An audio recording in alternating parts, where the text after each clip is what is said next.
Thanks for joining us again. It's Paul Pritchard from AgSolutions with Stewart Conochie. We're going to have a bit of a chat about Stewart's business and the dairy and his challenges, and we'll go from there. So welcome aboard. Thanks, Paul. I'd probably like to ask you, why did you start dairying?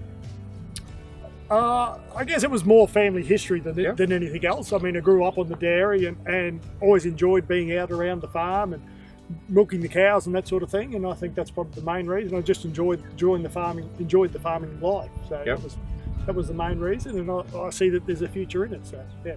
And you're second generation or third generation? Third generation. So yeah, and the fourth generation works part-time on the farm at the moment. So yeah. And so the farm always started up here in Kelbar? Dad originally started down at Sherwood, down there. Well, his father started at Sherwood, and then he took over down there before moving up here 50 years ago. So, all right. So we've been here for 50 years now. Yeah. So you would have seen a lot of challenges up here over the years? A lot of challenges, a lot of things. Weather, floods, you name it. Yeah, it's been a lot over the years. Milk prices, deregulation, all of those things. Yeah. And so how many cows are you currently milking in your herd? Milking about 175 cows at the moment. So total stock numbers run at around 300 so on the property, from little calves right through. So. And your breed's all basically Jersey? Purebred Jersey, all Jerseys. So yes, have been Jerseys. So yeah, the grandfather started with Jerseys, and just we've always stuck with them. Yep. You're pretty happy with the milk production. What do you like in the heat at the moment? It's a bit of a challenge, isn't it, with this? We've had 30+ degree days. No, production wise has been good over the years. Currently producing about 5,500 litres per cow. So with about 5% fat and 4% protein. Oh, that's excellent. So yeah. I don't know, we talk about a balance, like with the diet we have both pasture grazing, we have ryegrass, but we have the overnight silage mix as well as in the biohead as well, and so it's sort of that combination. It's a challenge trying to get that balance, isn't it, between all of those three diets as it changes through the season? Yeah, we mainly feed kikuyu and lucerne during the day, and then a silage mix at night after milking, and then back onto more kikuyu during the night. So then the winter time we have ryegrass. It's probably our main one in winter time, ryegrass and clovers. So And what have been some of the problems that you've struck? If I said to you, what are the three worst problems that you have? What do you reckon they would be? Previously, well, going back 10 years ago, we were having a lot of problems with germination of ryegrasses and things, because I think our soil had been a little bit depleted and structure had gone a little bit. And that was probably the one thing back then.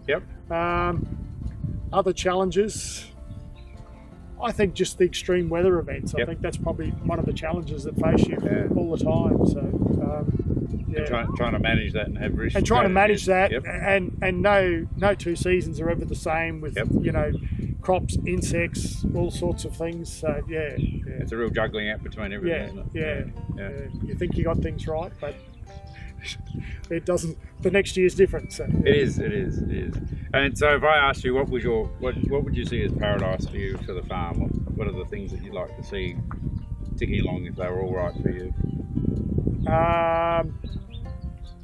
I suppose looking at the production side of things, I mean, we probably like to see that 5,500 litres a cow. We'd like, good pasture growth all year round. Reliable water. We've got a pretty reliable water source here, sort of thing. I think that's probably basically it. That's the main thing. You're happy with that? And we talked about next generation. So where do you see the future in dairying? I mean, dairying's been a tough few years, from deregulation to even in the last few years with the challenges with milk prices and everything else. What do you see the future for dairy for your family? I think there's still a future there. I think there is. It will only be the fresh milk market, and that's what it's going to be up here. I think numbers have been dwindling over the years in the number of dairy farms in Queensland, and that's probably going to continue, but I can see them slowly getting larger. Yep. But I think if you get too big too quick, that's when bad times hit you Yes. too much. So Yep. I think so. Yeah. But I think from my point of view, if my boy chooses dairying, well, that's fine. But I mean, he's still probably another 10 years before he knows what he wants to do. So yeah.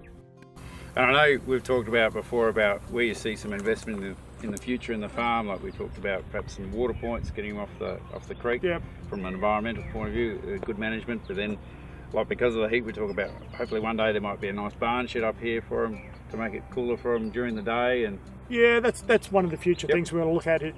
Is a big shade shed with sprinklers and misters, I should say, and fans and that underneath it for controlling the environment for the cows a lot more. I think that'll make a big difference to them in the heat of summer. I think that'll make a big difference for production-wise, because I think the years are only getting hotter each year, or it seems to, or we get longer spells of it, I think. So, yeah. When we talk about going to the particular soils, I've known you for probably about 8 years now, and probably 2 years before that you started working with AgSolutions with Gary. And I think the first step is he's come along a bit of a discovery where he did a soil test with him. We still do soil tests to see where we're at. So, that gives us a great tool to say, okay, how's that soil going today? Where we're going to go in the future? And then we put those plans together, like the soil test programs. They've been good to work with. Yeah, very good to work with. I mean, they're nice, detailed, nice. We can understand them. They're in plain English. Found them always very, very helpful. And focuses on what we need. Rather than trying to be too complicated, I think. So, And I know last time I was here, we happened to be doing some deep ripping of that where the ryegrass was. Because the cows were on it, and we were both amazed how easy the tractor was going through the soil. And then those worms that you found. Yes, very rarely do we find that we see worms, but yes, just in the ryegrass there, it was very obvious and very loose, and and that ground worked up exceptionally well. Those paddocks, I think we said about 6 or 8 years they've been getting at least 8 years. At least 8 years they've been using those Natrum in there, and that's we've noticed a big difference, especially in the winter time when we plant ryegrass, because we sod seed all our ryegrass in, and we were having germination problems before because of seed coverage and soil structure, and we just find now that much better, and we've got that nice tilth loose on the top and that country we're double cropping it basically, so when it comes out of ryegrass it goes into what you're doing for silage for that season. It could be corn or lab or cowpea, so typically, because summertime's the time to make the silage. We tend to make a lot more silage in the summertime and basically graze during the winter, because we can graze anywhere and the cows don't need to go off for shade and that in the winter time. So And I know a couple of years ago you bought that other block that I've done soil tests as well, and we've noticed a big difference, haven't we, like where it started, but we still know it's not quite where we want it yet. It's taken it's been going about 3 years now, and I think we're slowly getting there. We've increased rates of it this year to try and speed that up a little bit more, and improve the soil structure. It has. I remember the first time the clods we used to have on that paddock, and how many workings used to do it. And I know when I was there, and when I was with your brother Greg, when we were still triple K-ing it, it still had clods, and you could find the layers where the roots had grown to a certain level. It is softer, but it's still not as nice. We're finding an improvement, and looking at the soil tests over the years, we are noticing an increase in a trend, increase in nutrient levels and that in the soil. So And then another challenge that we've found in the last couple of years is dieback on our pastures. It's the last 2 years. I mean, we sort of noticed it about 2 years ago, and last year we've noticed a big dieback on our improved pastures where we run our heifers and that, mainly in creeping bluegrass. And it seems to be quite a widespread problem. And we're just looking at now, the next challenge for us is to regenerate those pastures and that in those areas, sort of thing. And try and work out a program of what do we do to best manage it. So you've come up with a few suggestions there in legumes and things to plant. So yes, we're going to try that and see how things go there. So it hasn't been in all the pasture areas, but it has been in significant areas. And it's funny how it just goes in patches from one spot to another, and then some get really large, and once it's been there, all it grows is weeds. Very invasive other broadleaf weeds in those areas is what we found, sort of thing. So I mean, we first noticed it sort of 12, 18 months ago, some small patches dying out, but yeah, this year it's been quite large. So, yeah. And unfortunately, as we've done the research with the department and everything else, it's still a bit quandary. No one knows what's causing it. Yeah, quite unknown. The exact cause is not known yet. So, just another challenge for us. Another challenge. Yes. Would you like to tell us a little bit about the Night Ration, for example, that they're on? Yeah, the Night Ration is based on corn silage with a vitamin and mineral mix, and also basically for our protein we're looking at including legumes into that. So at the moment it is Dunfield pea round bar silage that's mixed in with that. So yeah, that's all that's in that ration at the moment. And those cows, do you remember off the top of your head how many kilos you're trying to aim to get in them at night time? 10 kilos wet mix. Yeah, as fed. 10, and we're probably talking about 35% sort of dry matter. Yeah. And then they still get, when they're in the dairy morning and night, they get a bale head mix as well? Yeah, they're getting a grain mix in the dairy there, sort of thing. Usually 2 grains we combine, either wheat and barley or corn. Any of those 3 we mix together. We sort of and on average they're getting about 1 or 2 kilos a day? About 3 or 4. 3 to 4 kilos, depending on their lactation? Yeah. Fresher cows get more, depending on stage of lactation.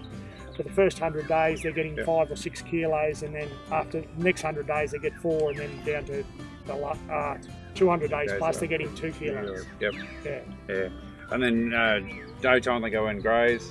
Yeah, great time to go down to graze kikuyu, get a feed of kikuyu, and then usually 2 more feeds of loose, and then we try and feed them, or later on that will change to lab when the lab's ready to graze. And then at night time, after they've had their night feed, they go down to a kikuyu paddock for another grazing. They get a fresh strip of kikuyu every night. So in the rotation, they're on about a 15-day rotation in the kikuyu. So yeah, we sort of aim for that to try and keep it nice and young and fresh, and all irrigated. So. What are probably the biggest challenges you still find on the animal health side of it for you?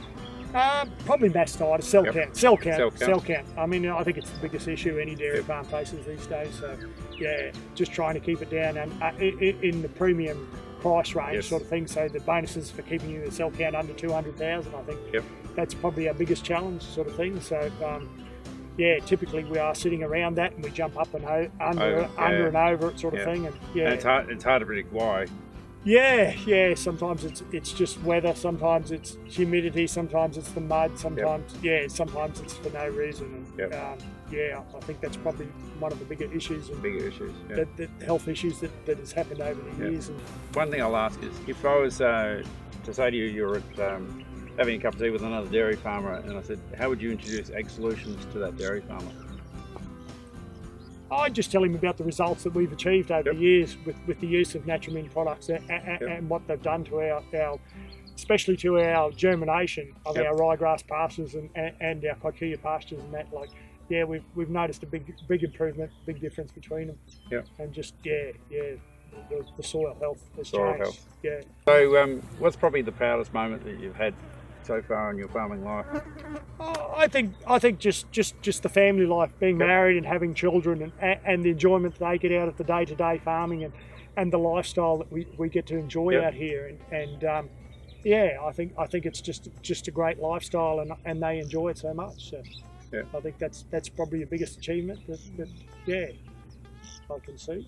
With all the ups and downs you had, how do you feel now after all of those disasters that we've had? Are you feeling?